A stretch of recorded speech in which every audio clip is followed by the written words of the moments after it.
میدونی چند سال روی کارم، نظر مردم میتونه باشه پوز خوب کارم. به جایی رسیدم واسه گفتنش زوده، واقعا فروش آلبوم شده ادامه واسه پول راهم. تو این مدت جمع کردم همه کول بارم، این رپ کثیف نداشت حتی واسم یه روز راحت. تو این جامعه کسی نبرده بوی آدم، من تو این راه حتی کنار گذاشتم خونوادم.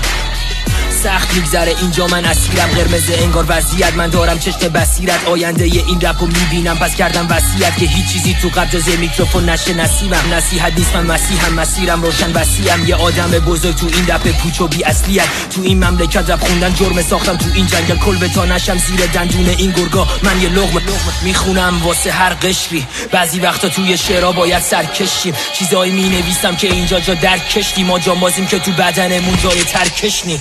انفجاری معترضیم، اعتراضی منقرضیم، کل سال با مستردیم ولی بدون